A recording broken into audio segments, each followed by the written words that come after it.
Hello guys, good morning. നമ്മൾ കഴിഞ്ഞ ക്ലാസ്സിൽ പറഞ്ഞത് ബിസിനസ് എത്തിക്സിനെ കുറിച്ച്, അതുപോലെ ബിസിനസ് എറ്റിക്കറ്റ്സിനെ കുറിച്ചിട്ടായിരുന്നു അല്ലേ. അപ്പോൾ ഇന്നത്തെ സെഷനിൽ നമ്മൾ സംസാരിക്കാൻ ഉദ്ദേശിക്കുന്നത്, നമ്മൾ കവർ ചെയ്യുന്നത് ഓഫീസ് ഓർഗനൈസേഷൻ ആൻഡ് മാനേജ്മെൻറ്റിനെ കുറിച്ചിട്ടാണ്. അതായത് ഒരു ഓഫീസ് എങ്ങനെ നമ്മൾ ഒരു കൃത്യമായ ഒരു സ്ട്രക്ചറിൽ എങ്ങനെ ഓർഗനൈസ് ചെയ്യാം, അല്ലെങ്കിൽ ആ ഒരു സ്ട്രക്ചറിലേക്ക് എങ്ങനെ കൊണ്ടുവരാം, അതുപോലെ തന്നെ അത് മാനേജ് ചെയ്യേണ്ട കാര്യങ്ങൾ എങ്ങനെയൊക്കെയാണ് എന്നതൊക്കെയാണെന്ന് നമ്മൾ പ്രധാനമായിട്ട് നമ്മൾ പറയാൻ പോകുന്നത്. ഓക്കെ, അപ്പോൾ ഈ ഓഫീസ് ഓർഗനൈസേഷൻ എന്ന് പറയുമ്പോൾ അല്ലേ, നമ്മൾ മനസ്സിലാക്കേണ്ട വളരെ പ്രധാന കാര്യങ്ങൾ നമ്മൾ ആദ്യം പറയും. എന്ന് പറയുന്ന സമയത്ത് നമ്മൾ പ്രധാനമായിട്ട് മനസ്സിലാക്കേണ്ട ഒരു കാര്യം അല്ലേ, ഏതൊരു ബിസിനസ്സിൻ്റെയും ശരിക്കും പറഞ്ഞാൽ ഒരു ബ്രെയിൻ എന്ന് വേണമെങ്കിൽ നമുക്ക് പറയാം. നമ്മുടെ ശരീരത്തിൻ്റെ ഓരോ പ്രവർത്തനങ്ങളും നിയന്ത്രിക്കുന്നത്, അതല്ലെങ്കിൽ അതിൻ്റെ കൃത്യമായിട്ടുള്ള ചരടുവലികൾ നടക്കുന്നത് എവിടെയാണ്? ഒരു നമ്മുടെ തലച്ചോറിലാണെന്ന് പറയാം. അപ്പോൾ ആ ഒരു ബ്രെയിൻ എന്ന ആ ഒരു പാർട്ടിനോട് വേണമെങ്കിൽ നമുക്ക് എന്ത് ചെയ്യാൻ പറ്റും? നമ്മുടെ ഓഫീസുകളെ നമുക്ക് ഉപമിക്കാൻ പറ്റും.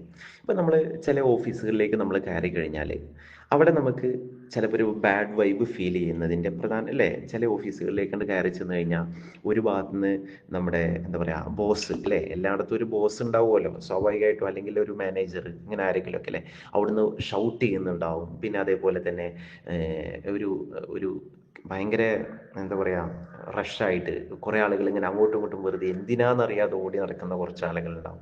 പിന്നെ അതേമാതിരി കുറച്ച് ആൾക്കാർ അല്ലേ, ഫയലുകൾ മിസ്സാകുന്ന പ്രശ്നങ്ങൾ, ഇതൊക്കെ വളരെ പ്രധാനമായിട്ട് നമ്മുടെ ഒക്കെ ഒരു മോശം ഓഫീസിൻ്റെ ഉദാഹരണങ്ങളിൽ വേണമെങ്കിൽ നമുക്ക് പറയാവുന്ന കാര്യങ്ങളാണ്. പിന്നെ അതേപോലെ തന്നെ സാലറിൻ്റെ പ്രശ്നങ്ങൾ അല്ലേ.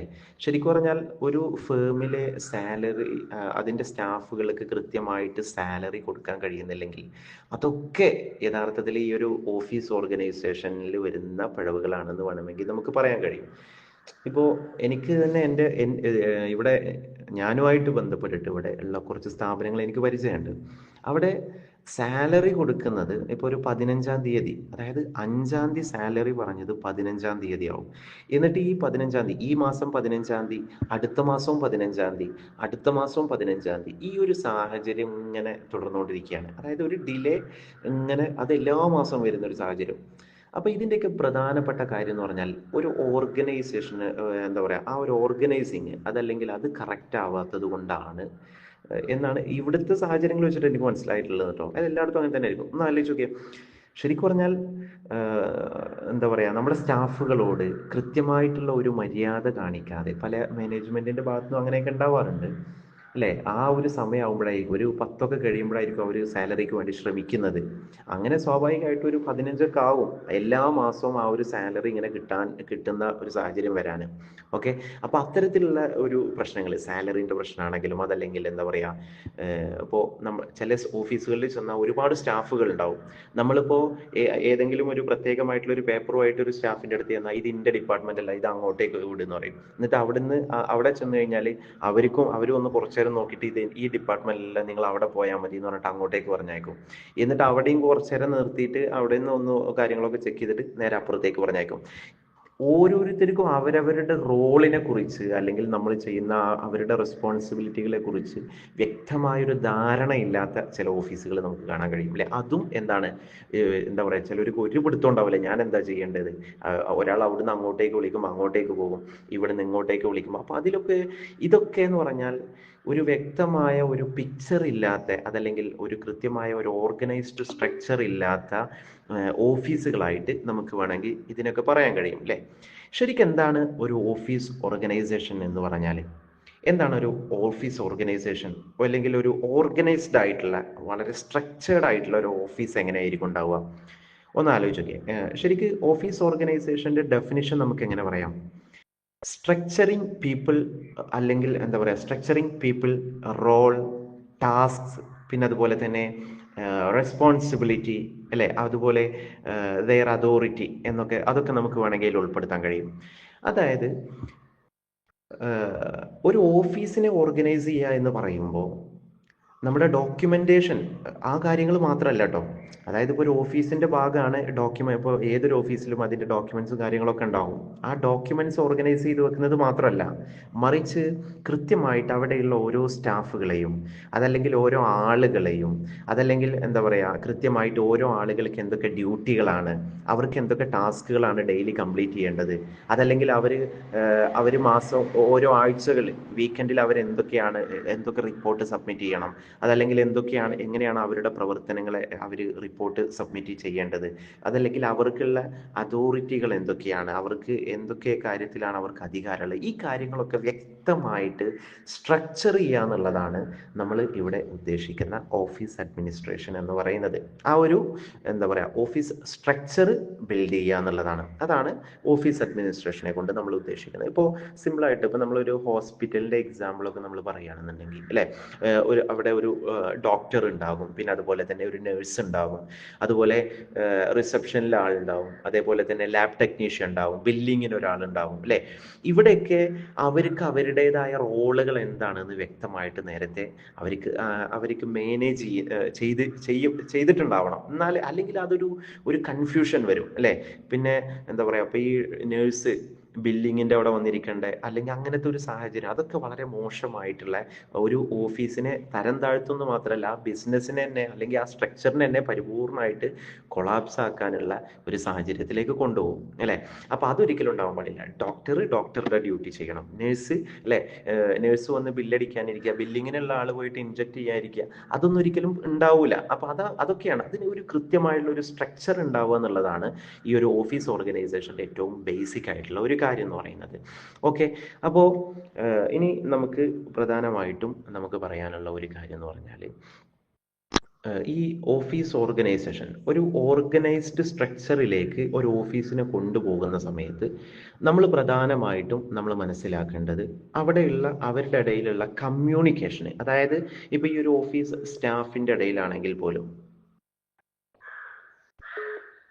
സോറി ഒരു കോൾ വന്നായിരുന്നു, പിന്നെ ഒരു ഓഫീസ് സ്ട്രക്ചറിൻ്റെ ഇടയിലുള്ള ആ ഒരു കമ്മ്യൂണിക്കേഷൻ അത് വളരെ പ്രധാനപ്പെട്ടാണ്. നമ്മൾ കമ്മ്യൂണിക്കേഷൻ്റെ പ്രാധാന്യം കാര്യങ്ങളൊക്കെ പറഞ്ഞിട്ടുണ്ടായിരുന്നു. എന്നാൽ അതിനേക്കാളൊക്കെ അപ്പുറത്ത് ഇപ്പോൾ ഒരു ഹയർ അതോറിറ്റി താഴെയുള്ള അതല്ലെങ്കിൽ ഒരു സ്റ്റാഫിനോട്, അല്ലെങ്കിൽ എന്താ പറയുക, ഒരു ലോവർ അതോറിറ്റിയോട് ഒരു കാര്യം ചെയ്യാനൊക്കെ പറയുന്ന സമയത്ത്, അതല്ലെങ്കിൽ അതിന് കൃത്യമായിട്ടുള്ള ഒരു കമ്മ്യൂണിക്കേഷൻ ഉണ്ടാവുക എന്നുള്ളത് വളരെ പ്രധാനപ്പെട്ട ഒരു കാര്യമാണ്. കൃത്യമായിട്ടുള്ളൊരു കമ്മ്യൂണിക്കേഷൻ എന്ന് പറയുമ്പോൾ എങ്ങനെയാണ്, ഇപ്പോൾ പ്രേമലു എന്ന ഒരു പ്രേമലു സിനിമ കണ്ടിട്ടുണ്ടല്ലോ അല്ലേ. അതിൽ നമ്മുടെ ആ ഓഫീസിലെ മാനേജർ പേരെന്തായിരുന്നു, നമ്മുടെ മിണ്ടിയ ഊക്ക് മേടിക്കുന്ന ഒരുത്തുണ്ടല്ലോ, എന്താ ആളുടെ പേര് എനിക്ക് ഓർമ്മല്ല, എന്തായിരുന്നു ആളുടെ പേര്, ആ ക്യാരക്ടർ മനസ്സിലായി. ആ ക്യാരക്ടർ അതിലെ നടിയോട്, അതിന്റെ നടിയുടെ പേരും എനിക്ക് ഓർമ്മല്ല, നടിയുടെ പേരെന്തായിരുന്നു, ഓക്കെ, ഇനി അത് ആലോചിച്ച് സമയം കളയണ്ട. അപ്പോൾ ഈ നടിനോട് ഒരു കാര്യം പറയുമ്പോൾ അതായത് ഒരു പേയ്മെന്റ് എന്തോ കൊടുക്കേണ്ട കാര്യമാണെന്ന് തോന്നുന്നുണ്ട്, എനിക്ക് ആ കറക്റ്റ് ടേംസും കാര്യങ്ങളൊന്നും ഓർമ്മല്ല. ഇങ്ങനെ ചെയ്താൽ മതി, അത് അത്രേ വേണ്ടുള്ളൂ എന്നുള്ള രീതിയിൽ പറയും. അപ്പോൾ ആ സമയത്ത് ആ നടി ആളോട് പറയുന്നുണ്ട്, എന്നാൽ അത് ഒന്ന് മെയിൽ ചെയ്തിട്ടേക്കണേ എന്ന്. ഓക്കെ, അതായത് സാറ് പറഞ്ഞ ആ ഒരു കാര്യം തന്നെ അതൊന്ന് കൃത്യമായിട്ട് മെയിൽ വഴി എനിക്കൊന്ന് അയച്ചു തരണേ എന്നുള്ള രീതിയിൽ അവർ പറയുന്നുണ്ട്. അപ്പോൾ ആള് ചോദിക്കുന്നുണ്ട് വളരെ ചൂടായിട്ട്, അതെന്താ ഞാൻ പറഞ്ഞ വിശ്വാസമല്ല എന്ന രീതിയിലൊക്കെ പറയുന്നുണ്ട് അല്ലേ. ഭയങ്കര ഷൗട്ട് ചെയ്തിട്ട് പറയുന്ന ആളുടെ പെരുമാറ്റമൊക്കെ മാറുന്നുണ്ട്. ശരിക്കും പറഞ്ഞാൽ അതാണ് എന്താ പറയുക, ഒരു കമ്മ്യൂണിക്കേഷൻ്റെ ഒരു ആവശ്യകത എന്ന് പറയുന്നത്. കമ്മ്യൂണിക്കേഷൻ എങ്ങനെയായിരിക്കണം, നമ്മളിപ്പോൾ ഒരു പ്രധാനമായിട്ട് ഇപ്പോൾ ചില കാര്യങ്ങൾ പ്രത്യേകിച്ച് ഈ കോർപ്പറേറ്റ് സിസ്റ്റത്തിലൊക്കെയാണ് ഇത് കൂടുതലായിട്ടുള്ളത്. ഇപ്പോൾ ഈ മാനേജേഴ്സ് അല്ലെങ്കിൽ ഹയർ അതോറിറ്റീസ് എന്ത് ചെയ്യും, അവരുടെ താഴെയുള്ള അല്ലെങ്കിൽ സ്റ്റാഫുകളോട് എന്തെങ്കിലുമൊക്കെ കാര്യങ്ങൾ അത് അയക്കും ഇങ്ങോട്ടേക്ക് അങ്ങനെ അയക്കും എന്ന് പറഞ്ഞിട്ട് എന്തെങ്കിലുമൊക്കെ വന്നങ്ങ് പറയും. അത് പറഞ്ഞു പോകുന്നതിനനുസരിച്ചിട്ട് ഇവരെന്ത് ചെയ്യും, ഏട്ടൻ പറഞ്ഞല്ലോ അല്ലെങ്കിൽ സാറ് പറഞ്ഞല്ലോ എന്ന് കരുതിയിട്ട് അവരതിൻ്റെ കാര്യങ്ങൾ കൃത്യമായിട്ട് ചെയ്യും. അവർ പറഞ്ഞതിനനുസരിച്ചായിരിക്കും ചെയ്തിട്ടുണ്ടാവുക. പക്ഷെ അത് പിന്നീട് ഒരു ഇഷ്യൂ ഉണ്ടായി കഴിഞ്ഞാൽ, അതല്ലെങ്കിൽ അത് പിന്നീട് അതിൻ്റെ വല്ല കോൺസിക്വൻസസും വന്നു കഴിഞ്ഞാൽ, എന്തെങ്കിലും പ്രശ്നത്തിലായി കഴിഞ്ഞാൽ പിന്നെ എന്ത് ചെയ്യും, സ്വാഭാവികമായിട്ടും ഈ ഹയർ അതോറിറ്റി എന്ന് പറയുന്നത് നമ്മുടെ അവരെന്ത് ചെയ്യും, പലപ്പോഴും കൈ ഒഴിയുന്നതായിട്ട് കാണാൻ കഴിയും. ഇത് നിങ്ങൾ ചെയ്യേണ്ടതല്ലേ, അല്ലെങ്കിൽ എന്താ പറയാ, പരിപൂർണമായിട്ട് ഈ കുറ്റം മുഴുവൻ ഈ ലോവർ അതോറിറ്റിന്റെ മേത്തേക്ക് ഇട്ടിട്ട് മാറിപ്പോകുന്ന ഒരു സാഹചര്യം പല കേസുകളിൽ ഉണ്ടാവാറുണ്ട്. പല എന്താ പറയാ, ഏറെക്കുറെ എല്ലാ ബിസിനസ്സിലും, അല്ലെങ്കിൽ പ്രത്യേകിച്ച് ഈ കോർപ്പറേറ്റ് ഓഫീസുകളിൽ ഇത് വളരെ സ്വാഭാവികമായിട്ട് നടക്കുന്ന ഒരു കാര്യമാണ്. അപ്പോൾ അതിന് നമ്മൾ കൃത്യമായിട്ട് എന്താ പറയുക, കീപ്പ് ചെയ്യേണ്ട ഒരു കാര്യമാണ് ഇമെയിൽ പ്രോട്ടോകോൾസ് എന്ന് പറയുന്നത്. നമ്മളൊരു ഇമെയിൽ, അതായത് എല്ലാ കാര്യവും നമ്മളുടെ ഇടയിലുള്ള കമ്മ്യൂണിക്കേഷൻ എന്ന് പറയുന്നത്, അത് പ്രത്യേകിച്ച് അതിൻ്റെ സ്റ്റാഫിൻ്റെ ഇടയിലുള്ള, അതല്ലെങ്കിൽ ഹയർ അതോറിറ്റിയുമായിട്ടുള്ള അവരുടെ ഓരോ നിർദ്ദേശങ്ങൾ, അവർക്ക് നമ്മൾ കൊടുക്കുന്ന ഓരോ കാര്യങ്ങളാണെങ്കിലും എല്ലാം കൃത്യമായിട്ട് റിട്ടൺ ആയിരിക്കണം, സ്ക്രിപ്റ്റഡ് ആയിരിക്കണം, അത് എൻക്രിപ്റ്റഡ് ആയിരിക്കണം. അതിനൊക്കെ കൃത്യമായിട്ടൊരു രേഖ ഉണ്ടാവണം എന്നുള്ളതാണ് ഏറ്റവും പ്രധാനം. ഇപ്പോൾ എന്താ നമ്മുടെ ഈ അതോറിറ്റിയുമായിട്ട് നമ്മൾ സംസാരിക്കുന്ന സമയത്ത്, ഇനിയിപ്പോൾ ഇമെയിൽ പ്രോട്ടോകോൾസിനെ കുറിച്ച് പറയുകയാണെന്നുണ്ടെങ്കിൽ, നമ്മൾ അവരുമായിട്ട് ഇമെയിൽ വഴിയാണ് അല്ലേ മെയിനായിട്ട് നമ്മൾ ഈ സിസ്റ്റത്തിൻ്റെ ഇടയിലൊക്കെ, അതായത് ഈ കോർപ്പറേറ്റ് ഓഫീസുകളുടെ ഇടയിലൊക്കെ ഇമെയിൽ വഴിയാണ് ഇവരുടെ ട്രാൻസാക്ഷനും അതല്ലെങ്കിൽ ഇതുമായി ബന്ധമുള്ള ഡാറ്റ ഒക്കെ അങ്ങോട്ടും ഇങ്ങോട്ടും ട്രാൻസ്ഫറും കാര്യങ്ങളൊക്കെ ചെയ്യാം. അപ്പം അങ്ങനെ ചെയ്യുന്ന സമയത്തൊക്കെ ഒരു പ്രൊഫഷണലിസം, ഈ കമ്മ്യൂണിക്കേഷനിൽ തന്നെ ഒരു പ്രൊഫഷണലിസം, അതാണ് ഇമെയിൽ പ്രോട്ടോകോൾസ് എന്ന് പറയുന്നത്. ഇപ്പോൾ നമ്മൾ ഹേയ് ബ്രോ, ചിലപ്പോൾ നമ്മൾ ഫ്രണ്ട്സൊക്കെ തന്നെ ആയിരിക്കും, അതല്ലെങ്കിൽ അങ്ങനെ എന്തെങ്കിലുമൊക്കെ തന്നെ ആയിരിക്കും, അല്ലെങ്കിൽ എപ്പോഴും കണ്ട് സംസാരിക്കുന്ന, അല്ലെങ്കിൽ ഒരുമിച്ച് ടീ ബ്രേക്കിലൊക്കെ ചായ കുടിക്കുന്ന ആളുകളൊക്കെ തന്നെ ആയിരിക്കും. പക്ഷെ അതിനേക്കാളൊക്കെ പുറത്ത് നമ്മളൊരു ഓഫീസിന്റെ ഭാഗമായി വർക്ക് ചെയ്യുന്ന സമയത്ത് എന്താണ് ഇങ്ങനെ മെസ്സേജ്, ഏയ് ബ്രോ, എടാ ഫയലൊന്നിട്ട്, ആ ഫയലൊന്ന് ഇട്ട് വെക്ക്. ഈ ഒരു രീതിയിൽ അത് ഒരിക്കലും, അങ്ങനത്തെ ഒരു സംവിധാനം ഒരിക്കലും ഉണ്ടാവാൻ പാടില്ല. അതിൽ വളരെ അത് നമുക്ക് എന്നും ഉപകരിക്കും. നമുക്ക് തോന്നും, ഇതിപ്പോൾ എൻ്റെ ചങ്ങായി അല്ലേ, എൻ്റെ ഫ്രണ്ട് അല്ലേ, എന്ന രീതിയിലാണ് നമ്മൾ പലപ്പോഴും ഈ ഓഫീസ് ട്രാൻസാക്ഷൻസ് നമ്മൾ കൈകാര്യം ചെയ്യുന്നതെങ്കിൽ അത് തീർച്ചയായിട്ടും പലയിടത്തും നമുക്ക് പല പ്രശ്നങ്ങളും ഉണ്ടാക്കും എന്നുള്ളതിൽ ഒരു സംശയമല്ല. പിന്നെ അതുപോലെ തന്നെ ഇപ്പോൾ നമ്മൾ അയക്കുന്ന സമയത്ത് ഇനിയിപ്പോൾ താഴോട്ട് അതായത് നമ്മുടെ ഒരു സ്റ്റാഫിനോട് നമ്മളൊരു ഫയൽ അയക്കാൻ പറയാണ്. അപ്പോൾ അവനും നമ്മുടെ ചെങ്ങായിയാണ്, അല്ലെങ്കിൽ എന്താ പറയുക, നമ്മുടെ ഒരു സ്റ്റാഫാണ്, നമ്മളെപ്പോഴും കാണുന്ന ആളാണ്. അവരോട് നമ്മൾ കമ്മ്യൂണിക്കേറ്റ് ചെയ്യുമ്പോൾ, ഇപ്പോൾ പരിചയമുള്ള ആളൊന്നും അല്ല എന്ന് വെക്കാം, ഒരു പ്രായം കുറവുള്ള ഒരു ചെക്കനാണ്. അപ്പോൾ അവനോട് പറയണേ, എടാ ചെങ്ങായി, ബ്രോ, ആ ഫയലൊന്ന് അയച്ചിട്ട് കേട്ടോ എന്ന് പറയുന്നതിലപ്പുറത്ത് ആ ഇമെയിൽ പ്രോട്ടോകോൾ എന്ന് പറയുന്ന വളരെ കൃത്യമായിരിക്കണം. നമ്മൾ എന്താ പറയുക, പിന്നെ ചില ആളുകൾ ഇമെയിൽ അയക്കുമ്പോൾ സബ്ജക്റ്റ് ഒന്നും ഇല്ലാതെ അയക്കും അല്ലേ. സബ്ജക്റ്റിന് വളരെ പ്രാധാന്യമുണ്ട്. ഈച്ച് ഇമെയിൽ ക്യാരീസ്, എന്താ പറയുക, അതായത് ഓരോ ഇമെയിൽ നമ്മൾ അയക്കുന്ന സമയത്തും അതിന് സബ്ജക്റ്റ് പലപ്പോഴും നമ്മൾ മിസ്സാക്കാറുണ്ട്.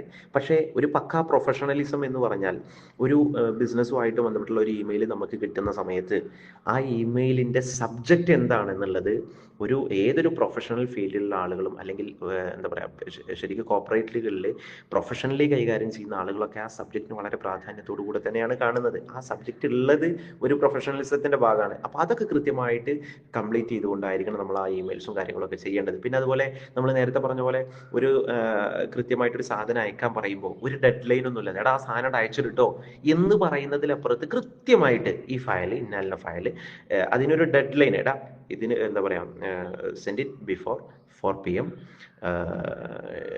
അങ്ങനെ ഒരു കൃത്യമായിട്ടൊരു സമയം, അല്ലെങ്കിൽ ഇന്ന് 4 മണിക്ക് എന്നുള്ള അല്ലെങ്കിൽ ഇന്ന് 5 മണിക്ക്, അല്ലെങ്കിൽ ഇന്ന് നൈറ്റ് 10 മണിയുടെ ഉള്ളിലായിട്ട് എന്ന ഒരു കൃത്യമായിട്ടുള്ള ഒരു ഡെഡ് ലൈൻ അടക്കം നമ്മൾ കൊടുക്കുമ്പോഴാണ് ഒരു ഇമെയിൽ പ്രോട്ടോകോൾ എന്ന് പറയുന്ന ഒരു സംഗതി അവിടെ എന്ത് ചെയ്യുന്നത്, നമുക്ക് ചെയ്യാൻ കഴിയുന്നത്. അത് കൃത്യമായിരിക്കണം, പ്രൊഫഷണൽ ലാംഗ്വേജുകൾ ഉപയോഗിക്കുക.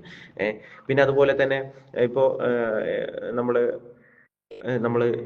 നമ്മുടെ താഴെക്കിടയിലുള്ള, അതല്ലെങ്കിൽ നമ്മൾ മാനേജേഴ്സാണ്, അതല്ലെങ്കിൽ നമ്മുടെ സ്റ്റാഫുകളുടെ അടുത്ത് നിന്ന് നമ്മൾ സെയിൽസ് റിപ്പോർട്ട് വാങ്ങുകയാണെങ്കിൽ, അതല്ലെങ്കിൽ അവരുടെ ലീവുമായിട്ട് ബന്ധപ്പെട്ടുള്ള രേഖകൾ വാങ്ങുന്ന സമയത്ത് എല്ലാം ഇത് കൃത്യമായിട്ട് നമ്മൾ എത്രയൊക്കെ കൂട്ടാണെങ്കിലും, അതല്ലെങ്കിൽ എത്രയൊക്കെ എന്താ പറയുക, ചായപൊടി കമ്പനി ആണെങ്കിലും അത് കൃത്യമായിട്ട് നമ്മൾ എന്ത് ചെയ്യണം, ആ ഒരു രീതിയിലായിരിക്കണം ഉണ്ടാവേണ്ടത്. അതാണ് ഈ ഓഫീസുകളിലെ ഓരോ സ്റ്റേജുകളും തമ്മിലുള്ള ആ ഒരു കമ്മ്യൂണിക്കേഷൻ, അതിപ്പോൾ ഹയർ അതോറിറ്റി ആണെങ്കിലും ലോവർ അതോറിറ്റി ആണെങ്കിലും ആ കമ്മ്യൂണിക്കേഷൻ വളരെ പക്കയായിരിക്കണം എന്നർത്ഥം.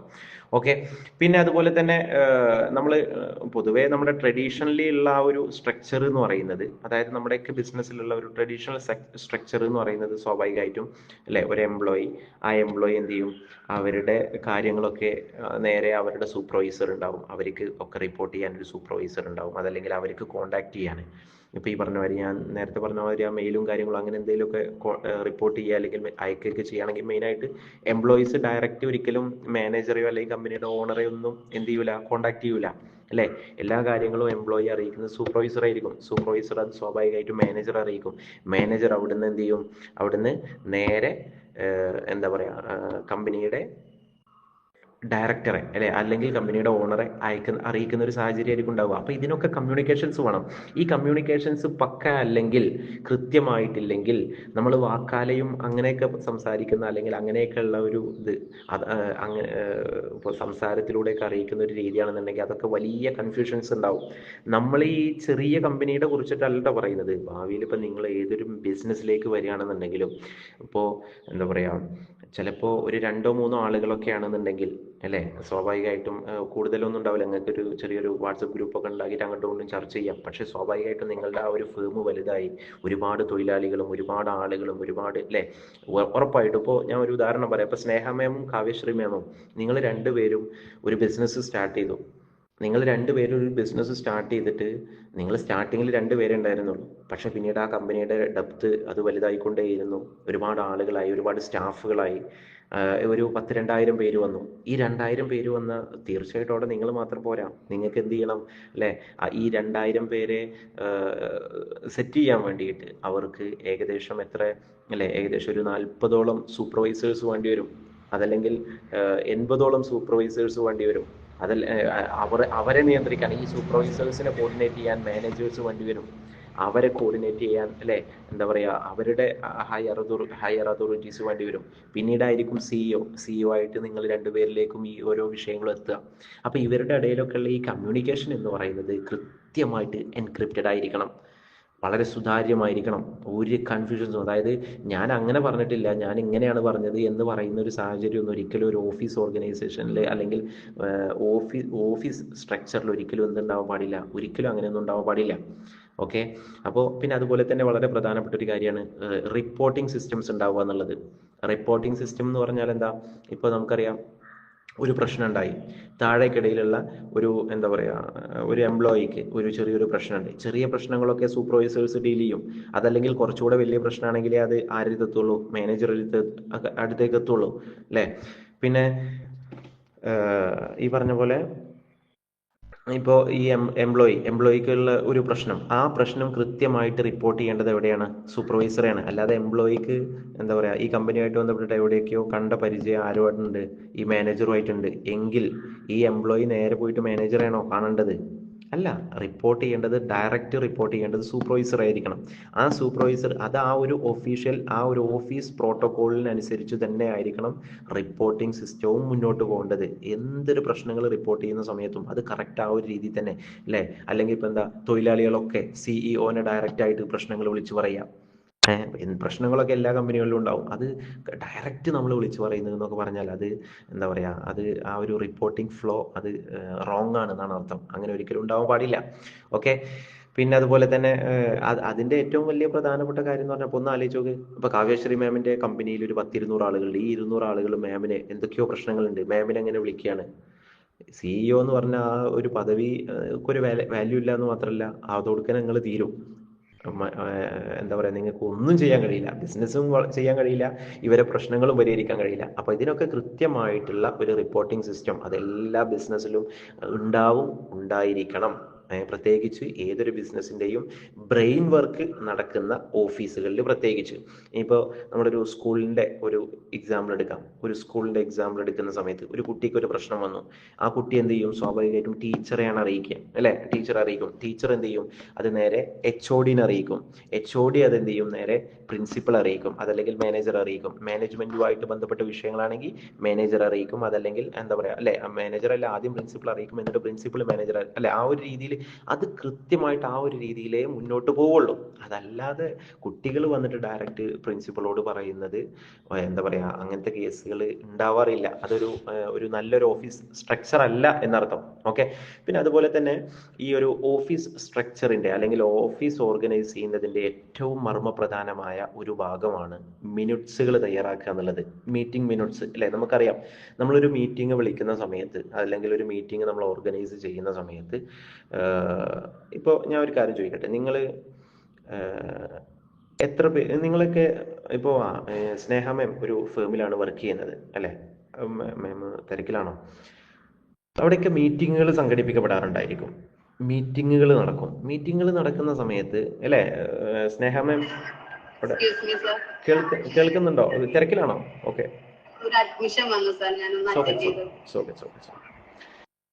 അപ്പോൾ നമ്മളൊരു ഒരു പ്രോഗ്രാമിൽ, പ്രത്യേകിച്ച് ഒരു ബിസിനസ്സുമായി ബന്ധപ്പെട്ടുള്ള ഒരു മീറ്റിങ്ങിൽ കൃത്യമായിട്ടൊരു മിനിറ്റ്സ് ഉണ്ടായിരിക്കണം. അത് തയ്യാറാക്കേണ്ടത് ഇപ്പോൾ നമ്മളൊക്കെ ബിസിനസ്സാണ്. ഇപ്പോൾ കാവ്യശ്രീ മാം ഒരു എമർജൻസി ആയിട്ടുള്ള കുറേ തീരുമാനങ്ങളും കാര്യങ്ങളൊക്കെ ആയിട്ട് വന്നിട്ട് ഒരു മീറ്റിംഗ് സ്റ്റാർട്ട് ചെയ്യാണ്. അതല്ലെങ്കിൽ കാവ്യശ്രീ മാമിൻ്റെ ബിസിനസ്സിലുള്ള ഒരു 10-20 എന്താ പറയുക മാനേജേഴ്സ്, ഓക്കെ, കാവ്യശ്രീ മാം ഒരു കമ്പനിയുടെ CEO ആണെന്ന് നോക്കാം. അപ്പോൾ ഒരു 10-20 മാനേജേഴ്സ് ഉണ്ട്. ആ മാനേജേഴ്സ് മായിട്ടൊരു മീറ്റിംഗ് നമ്മൾ സംഘടിപ്പിക്കുന്ന സമയത്ത് കൃത്യമായിട്ടൊരു മിനിറ്റ്സ്, ഒരു അജണ്ട വേണം. അതല്ലെങ്കിൽ ആരൊക്കെ പങ്കെടുത്തു എന്നതിനെ കുറിച്ച് അവർക്ക് സൈൻ ചെയ്യാനുള്ള ഒരു പേപ്പർ. അതാണല്ലോ മിനിറ്റ്സ് എന്ന് പറയുന്നത് അല്ലേ? മിനിറ്റ്സ് എന്ന് പറഞ്ഞാൽ മനസ്സിലായല്ലോ അല്ലേ? നമ്മളൊരു പ്രോഗ്രാമിൽ കൃത്യമായിട്ട് ഇന്ന ആളൊക്കെ പങ്കെടുത്തു, അല്ലെ ഇന്ന സമയത്ത് മീറ്റിംഗ് നടന്നു എന്ന് കാണിക്കുന്ന ആ ഒരു രേഖ, അതിൽ പങ്കെടുത്തവരും അതിലെ തീരുമാനങ്ങളൊക്കെ കൃത്യമായിട്ട് രേഖപ്പെടുത്തുന്ന ആ ഒരു സാധനം, അതാണ് മിനിറ്റ്സ് എന്ന് പറയുന്നത്. ആ ഒരു രേഖ, ആ ഒരു ഡോക്യുമെന്റ് അല്ലെ, അങ്ങനെ പറയാം. അതാണ് ഒന്നുകൂടെ ഒരു പ്രൊഫഷണലായിട്ട് നമുക്ക് അങ്ങനെ വിളിക്കാം. അപ്പോൾ ഇത് കൃത്യമായിട്ടുണ്ടായിരിക്കും. കാരണം വേട്ടയാടുന്നുണ്ടാവും, അതല്ലെങ്കിൽ പല പ്രശ്നങ്ങൾ നമുക്ക് ഇവരുമായിട്ട് ഡിസ്കസ് ചെയ്യാനുണ്ടാവും. അപ്പോൾ ഈ ഡിസ്കസ് ചെയ്യാനുള്ള കാര്യങ്ങളൊക്കെ നേരത്തെ തന്നെ കൃത്യമായി ലിസ്റ്റ് ചെയ്ത് ഓരോന്ന് എണ്ണം ഇട്ടുകൊണ്ട് ഇവരോട് പറയിപ്പിക്കാനും ഇവരോട് സംസാരിക്കുവാനുമാണ് നമ്മൾ ഇത്തരത്തിലുള്ള മിനിറ്റ്സുകൾ നമ്മൾ തയ്യാറാക്കുന്നത്. ഈ മീറ്റിംഗ് മിനിറ്റ്സുകൾ ഇല്ലാത്ത പക്ഷം നമുക്ക് എന്ത് ചെയ്യാൻ കഴിയില്ല. കൃത്യമായിട്ട് നമ്മൾ ഉദ്ദേശിക്കുന്ന കാര്യങ്ങളൊക്കെയും നമുക്ക് ചിലപ്പോൾ പറഞ്ഞ് അവതരിപ്പിക്കാൻ കഴിഞ്ഞു എന്ന് വരില്ല. ഓക്കെ, പിന്നെ എന്താ പറയുക, എന്തൊക്കെ ചർച്ചകൾ ചെയ്യണം, അതല്ലെങ്കിൽ എന്തൊക്കെ ചർച്ചകൾ നമ്മൾ ഇതുവരെ ചെയ്തു, പിന്നെ എന്താ പറയുക, ഓരോ പ്രോഗ്രാമുകൾക്ക് ഇപ്പോൾ ഒരു പ്രോഗ്രാം നടക്കുന്നുണ്ട്, നമ്മുടെ കമ്പനിയുടെ ഒരു ആനിവേഴ്സറി പ്രോഗ്രാം നടക്കുന്നുണ്ട്. അപ്പോൾ ആ ആനിവേഴ്സറി പ്രോഗ്രാമുമായിട്ട് ബന്ധപ്പെട്ടിട്ട് ഓരോ ഉത്തരവാദിത്വങ്ങൾ, ഇതിൻ്റെ ഇന്നാലിൻ്റെ ഡ്യൂട്ടി ആയിരിക്കാം, ഇതിൻ്റെ മാർക്കറ്റിംഗ് ആർക്കാം, ഇതിൻ്റെ അഡ്വർടൈസ്മെൻറ്റ് ആർക്കാം, ഇതിൻ്റെ ഈ റോൾ ആയിരിക്കാം, ഇതിൻ്റെ ഫുഡ് റോൾ ആയിരിക്കാം, ഇതിൻ്റെ ഗസ്റ്റുകളെ എന്താ പറയുക, അതുപോലെ ഗസ്റ്റ് റിലേഷൻ ആരൊക്കെ, അതുപോലെ ഇതിൻ്റെ മീഡിയ വിങ് ആരൊക്കെയാണ്, ഇത്തരത്തിൽ കൃത്യമായിട്ടൊക്കെ രേഖപ്പെടുത്തുന്ന ഒരു സംവിധാനം എവിടെ ഉണ്ടായിരിക്കണം? നമ്മുടെ ഓരോ ഓഫീസ് സംവിധാനങ്ങളിലും ഉണ്ടായിരിക്കണം. അതല്ലാതെ ഒരു മീറ്റിംഗ് കഴിഞ്ഞ് പോയിട്ട് പിന്നെ അടുത്ത മീറ്റിങ്ങിൽ ഈ പരിപാടി നടക്കണമെന്ന്, അന്ന് ഗസ്റ്റിനെ സ്വീകരിക്കേണ്ടത് നിങ്ങളല്ലേ, അല്ലാതെ ഞാനല്ല മറ്റേ ആളാണ് എന്ന രീതിയിലുള്ള അതൊക്കെ വളരെ മോശം രീതിയിലേക്ക് നയിക്കുമെന്ന് മാത്രമല്ല, എല്ലാ തരത്തിലും നമ്മുടെ കമ്പനിയുടെ റെപ്യൂട്ടേഷനെ അത് നന്നായിട്ട് ബാധിക്കും. ഓക്കെ, പിന്നെ അതുപോലെ തന്നെ എല്ലാ കാര്യങ്ങളും കൃത്യമായിട്ട് നമ്മൾ പറഞ്ഞു കൊടുക്കണം. പിന്നെ അതുപോലെ തന്നെ വളരെ പ്രധാനപ്പെട്ട ഒരു കാര്യമാണ്, നമ്മൾ ഇത്തരത്തിലുള്ള മിനിറ്റ്സുകൾ കാര്യങ്ങളൊക്കെ രേഖപ്പെടുത്തുന്ന സമയത്ത്, അതല്ലെങ്കിൽ അതിൽ തീരുമാനങ്ങൾ എടുക്കുമ്പോൾ, ഇപ്പം മാനേജർ പറയാണ് നമുക്ക് എന്ത് ചെയ്യണം, നമ്മുടെ കമ്പനികൾ കറക്റ്റായിട്ട് അടിപൊളിയായിട്ട് മുന്നോട്ട് കൊണ്ടുപോകണം, അതല്ലെങ്കിൽ നമ്മുടെ സെയിൽസ് അടിപൊളിയാക്കണം എന്ന് പറയാതെ എല്ലാത്തിലും ഒരു കൃത്യമായിട്ട്, ഞാൻ നേരത്തെ പറഞ്ഞ പോലെ ഡെഡ് ലൈൻസ് എല്ലാത്തിലും കൊടുക്കുക എന്നുള്ളതാണ്. അതായത് ഇത്ര ദിവസത്തിൻ്റെ ഉള്ളിലായിട്ട് നമുക്ക് ഇത്ര സെയിലുകൾ, നമുക്ക് മാറ്റങ്ങൾ ഉണ്ടാക്കണം, അല്ലെങ്കിൽ ഇത്ര കച്ചവടങ്ങൾ ഉണ്ടാക്കണം, ഇത്തരത്തിലുള്ള മാറ്റങ്ങൾ നമ്മുടെ ബിസിനസ്സിൽ കൊണ്ടുവരണം, അല്ലെങ്കിൽ ഇന്നാലിന്ന മേഖലകളിലൊക്കെയാണ് ഇപ്പോൾ കംപ്ലൈൻറ്റുകൾ വരുന്നത്, അത് നമുക്ക് ഡെവലപ്പ് ചെയ്യണം, അതല്ലെങ്കിൽ ഈ കാര്യങ്ങളൊക്കെ നമുക്ക് മാറ്റിയെടുക്കേണ്ടതുണ്ട്. ഇങ്ങനെ കൃത്യമായിട്ട് നമുക്ക് എന്ത് ചെയ്യണം, എന്താ പറയുക, പ്രസൻറ്റ് ചെയ്യണമെങ്കിൽ, അതല്ലെങ്കിൽ ഇഴകീറി പരിശോധിക്കണമെങ്കിൽ എന്ത് വേണം?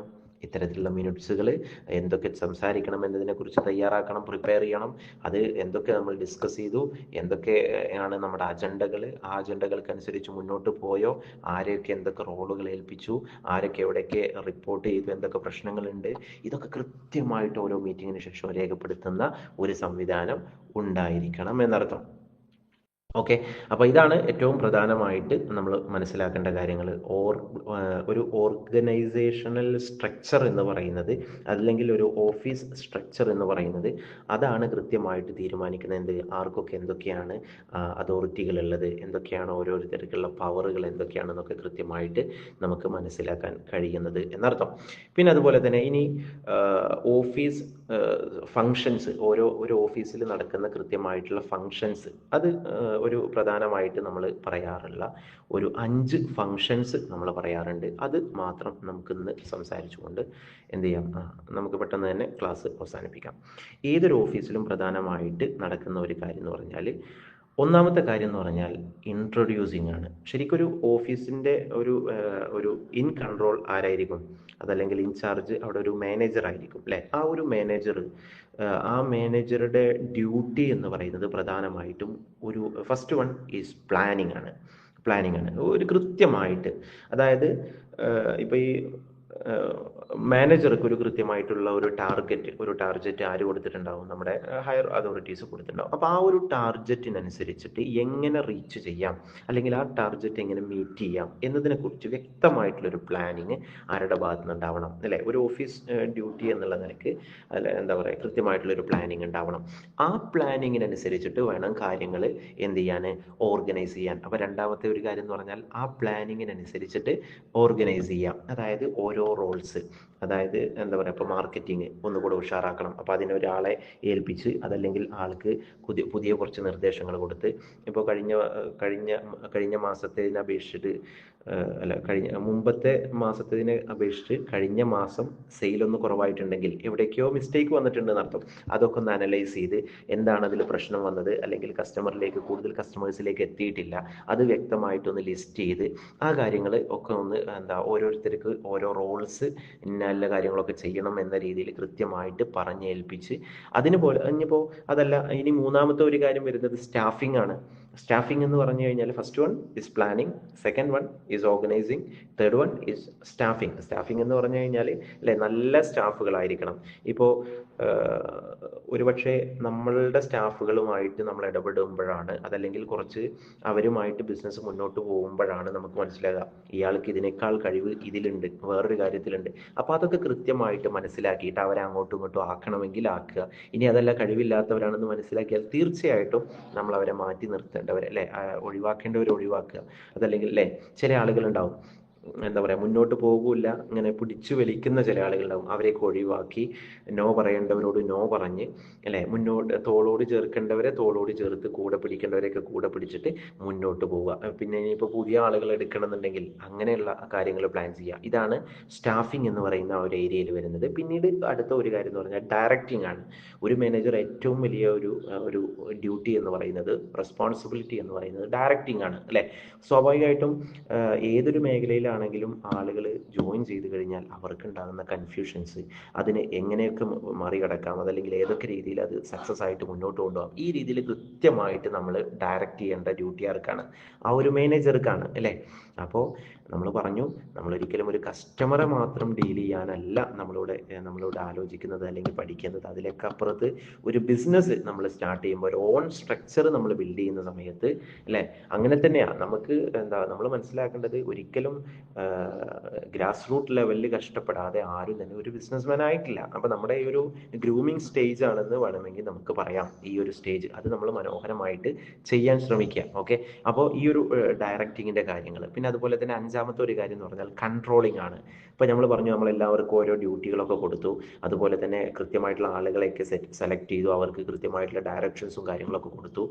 ഏറ്റവും പ്രധാനമായിട്ട് അവരെ കൺട്രോൾ ചെയ്യുക എന്നുള്ളതാണ്. എല്ലാവർക്കും പല പ്രശ്നങ്ങളുണ്ടാവും, മാറ്റിയുള്ളവരുണ്ടാവും, ഫാമിലി ഇഷ്യൂസ് ഉള്ളവരുണ്ടാവും, പല ജാതി പ്രശ്നങ്ങളുള്ളവരുണ്ടാവും. അപ്പോൾ ഇവരൊക്കെ കൃത്യമായിട്ട് അവരുടെ പ്രോഗ്രസ് എന്താണെന്ന് അനലൈസ് ചെയ്യുക. ഓരോ വീക്കെൻഡിലും, അതല്ലെങ്കിൽ ഓരോ ഡേ എൻഡിലും രാത്രിയാണെങ്കിൽ അവർ ആ ദിവസം അവരെ ഏൽപ്പിച്ച കാര്യങ്ങളൊക്കെ ചെയ്തിട്ടില്ലേ എന്ന് സൂപ്പർവൈസർ ചെക്ക് ചെയ്യണം. ഈ സൂപ്പർവൈസർ ചെക്ക് ചെയ്തിട്ട് അതിൻ്റെ അപ്ഡേഷൻ ആർക്ക് കൊടുക്കണം, അതിൻ്റെ അപ്ഡേറ്റ്സ് ആര് കൊടുക്കണം? മാനേജർ കൊടുക്കണം. അപ്പോൾ മാനേജർ ചെക്ക് ചെയ്യണം ഓരോ ആളുകളും ഡെയിലി അവരെ ഏൽപ്പിച്ച കാര്യങ്ങളൊക്കെ ചെയ്തിട്ടില്ലേ എന്നുള്ളത്. സൂപ്പർവൈസേഴ്സ് അത് ചെയ്തിട്ടില്ലേ എന്ന് മാനേജർ നോക്കണം. ഓക്കെ, പിന്നീട് വീക്കെൻഡിൽ ഇതുപോലെ തന്നെ ഓരോ വീക്കിലും നമ്മൾ ഉദ്ദേശിച്ച ആ ഒരു ടാർഗറ്റ്, അതല്ലെങ്കിൽ അവരെ ഏൽപ്പിച്ച കാര്യങ്ങൾ കൃത്യമായിട്ട് ചെയ്തിട്ടില്ലേ, അവരുടെ ഡ്യൂട്ടി അവർ അടിപൊളിയായിട്ട് ചെയ്തിട്ടില്ലേ എന്നുള്ള കാര്യങ്ങൾ സൂപ്പർവൈസേഴ്സ് എന്ത് ചെയ്യണം? അത് കൃത്യമായിട്ട് അനലൈസ് ചെയ്യണം. അതിലെന്തെങ്കിലുമൊക്കെ കുറവുകൾ വരുത്തിയിട്ടുണ്ടെങ്കിൽ തീർച്ചയായിട്ടും അത് ആർക്ക് റിപ്പോർട്ട് ചെയ്യണം? ഹയർ അതോറിറ്റീസിന് സൂപ്പർവൈസർ, അതായത് എംപ്ലോയീസ് മുടക്കം വരുത്തിയിട്ടുണ്ടെങ്കിൽ സൂപ്പർവൈസർ അത് മാനേജർ റിപ്പോർട്ട് ചെയ്യണം അപ്പോൾ മാനേജർ അതിൻ്റെ നടപടികൾ എടുക്കും. ഇനി അവിടെ ഒതുങ്ങൂല എന്നുണ്ടെങ്കിൽ CEO അല്ലെങ്കിൽ ഹയർ അതോറിറ്റീസിന് ആളുടെ ഫയൽ കൈമാറി ആളെ ടെർമിനേറ്റ് ചെയ്യേ അല്ലെങ്കിൽ ആളെ എന്താ പറയുക പിരിച്ചുകൂടെ അങ്ങനത്തെ കാര്യങ്ങളൊക്കെ അതൊക്കെ അതിൻ്റെ വേറെ സ്റ്റേജാണ്. അപ്പോൾ ഇവിടെ കൃത്യമായിട്ട് കൺട്രോളിങ് എന്ന് പറയുന്നത് 5th പോയിന്റ് കൺട്രോളിങ് ആണ്. അവരെ കൃത്യമായിട്ട് കൺട്രോൾ ചെയ്യുക, അവർക്ക് വേണ്ട നിർദ്ദേശങ്ങൾ കൊടുക്കുക, അതൊക്കെയാണ് നമ്മൾ ഒരു മാനേജർ എന്നുള്ള നിലയ്ക്ക് നമ്മൾ ചെയ്യേണ്ട പ്രധാനപ്പെട്ട കാര്യങ്ങൾ എന്നർത്ഥം. ഓക്കെ, അപ്പോൾ എന്ത് പറയുന്നു? എന്തെങ്കിലും ഇനി ഇന്നിപ്പോൾ ഇതുമായി ബന്ധപ്പെട്ടിട്ട് ഇത്രയും സംസാരിക്കാൻ ഉദ്ദേശിക്കുന്നുള്ളൂ. ബാക്കി എന്തായാലും നമുക്ക് നാളെ അടുത്ത ക്ലാസ്സിൽ സംസാരിക്കാം.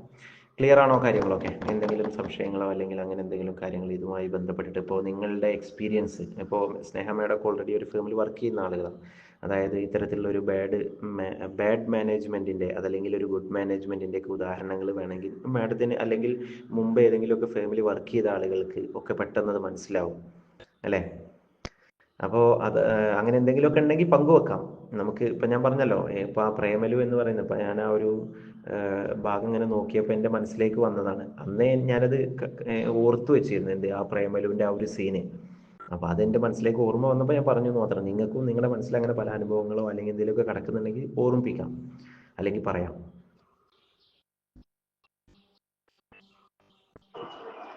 സാർ ഓരോ കാര്യം പറഞ്ഞു തരുമ്പോഴും എനിക്കത് മനസ്സിലാകും. കാരണം നമ്മൾ ചെയ്തുകൊണ്ടിരിക്കുന്ന ഓരോ ഇത് തന്നെയാണ്. അതിൽ ആ പ്രൊഫഷണലിസം, മാനേജ്മെന്റ് ഓരോന്നും സാർ പറയുന്നത് ഒരുപാട് യൂസ്ഫുൾ ആയിട്ട് തോന്നുന്നുണ്ട്. അല്ല, മാഡത്തിന് അത് കൂടുതലായിട്ട് കണക്ട് ചെയ്യാനുള്ള കാരണം എന്ന് പറയുന്നത്, മാഡം ഇപ്പോൾ ഓൾറെഡി ഒരു ഫേമിൽ ആ ഒരു സ്റ്റേജിലാണ് വർക്ക് ചെയ്യുന്നത്. അപ്പോൾ എന്തായാലും സ്വാഭാവികമായിട്ടും ഇവരൊക്കെ ഇപ്പോൾ കാവ്യശ്രീ മാം ആണെങ്കിലും ഉറപ്പായിട്ടും പിന്നീട് ഒരു മേഖലയിലേക്ക് വരുന്ന സമയത്ത് ഈ എന്താ പറയുക കാര്യങ്ങളൊക്കെ നമ്മുടെ മനസ്സിൽ ഉണ്ടാവട്ടെ, ഒരു പാഠമായിട്ട് അല്ലേ? അങ്ങനെയാണല്ലോ, എല്ലാം പ്രാക്ടീസ് ചെയ്യുക. അതിൻ്റെ ഭാഗമായിട്ട് നമ്മൾ സ്വയം മാറാനുള്ള പരിശ്രമമാണല്ലോ ഓരോ ദിവസവും അല്ലേ? എപ്പോഴും നമ്മളെ മാറ്റിക്കൊണ്ടേയിരിക്കുക, നമ്മളെ പുതുക്കി പണിതുകൊണ്ടേയിരിക്കുക. അപ്പോൾ ഇതൊക്കെ പിന്നീട് നിങ്ങളൊരു ഫേമിലേക്ക് ഇറങ്ങുമ്പോൾ അല്ലെങ്കിൽ ഒരു ബിസിനസ് ആശയമായിട്ട് മുന്നോട്ട് വരുന്ന സമയത്ത് തീർച്ചയായിട്ടും നിങ്ങൾ ഇപ്പോൾ ചിലപ്പോൾ ചിന്തിക്കും, ഞാനിപ്പോൾ ഈ ക്ലാസ്സൊക്കെ കേട്ടതുകൊണ്ട് എന്താ ഉപകാരം, ഞാൻ കുറേ കഴിയുമ്പോൾ മറന്നു പോകൂലേ എന്നൊക്കെ ചിലപ്പോൾ നിങ്ങൾക്ക് തോന്നുമായിരിക്കും. പക്ഷേ ഉറപ്പാണ്, നിങ്ങളൊരു ഫേമിലേക്ക് ഇറങ്ങുന്ന സമയത്ത് നിങ്ങളുടെ മുന്നിൽ ഈ വാക്കുകളൊക്കെ ഓർമ്മ വരും. അത് ഇപ്പോൾ ഓർമ്മ വരില്ല, പക്ഷേ ഇങ്ങനത്തെ ഓരോ സന്ദർഭങ്ങളൊക്കെ ഉണ്ടാകുമ്പോൾ, ഇപ്പോൾ ഞാൻ പറഞ്ഞുതരാം. ഇപ്പോൾ നിങ്ങൾ ഒരാളോട് ഇങ്ങനെ പറഞ്ഞു, എന്ത് ആ ഒരു ഹയർ സ്റ്റാഫ് വന്നിട്ട് കാവ്യശ്രീ മാമിനോട് പറഞ്ഞു, എടി ആ പൈസ അല്ല, ഒരു ഫ്രണ്ട്ലി പറഞ്ഞതാണ്, എന്ത് നിങ്ങൾ ആ പൈസ അയച്ചു കൊടുത്തേക്ക്, മാഡത്തിനോട് ഞാൻ വിളിച്ചു പറഞ്ഞോളാം എന്ന രീതിയിൽ കാവ്യശ്രീ മാമിനോട് പറഞ്ഞു. അപ്പോൾ ആയിക്കോട്ടെ, നമ്മളെ മാനേജർ അല്ല സൂപ്പർവൈസർ പറഞ്ഞാണല്ലോ എന്ന് എഴുതിയിട്ട് ഇവർ ഈ പേയ്മെൻറ്റ് ചെയ്തു. കുറച്ച് കഴിഞ്ഞിട്ട് മാം വന്നിട്ട് സൂപ്പർവൈസറോട് ചൂടാവുകയാണ്, എന്ത് നിങ്ങളോട് പറഞ്ഞല്ലേ ആ പേയ്മെൻറ്റ് ആരോട് ചോദിച്ചിട്ട് അയച്ചത് എന്ന രീതിയിൽ പറഞ്ഞു കഴിഞ്ഞാൽ സ്വാഭാവികമായിട്ടും സൂപ്പർവൈസർ വന്നിട്ട് അല്ലേ, സൂപ്പർവൈസർ എന്താ പറയുക, മാം അത് ഞാനല്ല, അത് കാവ്യശ്രീ മാം ആണ് അത് അയച്ചതെന്ന് പറയും. അപ്പോൾ സ്വാഭാവികമായിട്ടും മാം ഇങ്ങനെ ആലോചിക്കും, അന്ന് ആ ബാസിക് സാറ് പറഞ്ഞതായിരുന്നു ഇതൊക്കെ റിട്ടേൺ ആയിട്ട് ഡോക്യുമെൻ്റ് ചെയ്തിട്ട് വാങ്ങണം എന്ന് അല്ലേ? അപ്പോൾ അത് വളരെ പ്രധാനപ്പെട്ട കാര്യമാണ്. അതിൽ അങ്ങനത്തെ ഓരോ കാര്യങ്ങളും ഓരോ സാഹചര്യങ്ങളിൽ നിങ്ങൾക്ക് ഓർമ്മ വരും, നിങ്ങൾക്ക് കണക്റ്റഡ് ആവും, ഒരു സംശയവുമല്ല. എന്തായാലും കണക്റ്റഡ് ആവട്ടെ അല്ലേ, ഉപകരിക്കട്ടെ. നമ്മൾ ഇരിക്കുന്ന സമയവും കേൾക്കുന്ന സമയമൊക്കെ നമുക്ക് ഉപകാരമുള്ള സമയങ്ങളായി മാറട്ടെ എന്ന് മാത്രം ആശംസിക്കുകയാണ്. വേറെ സംശയങ്ങളും കാര്യങ്ങളൊന്നും ഇല്ലല്ലോ? ഓക്കെ അല്ലേ? Okay okay okay, thank you.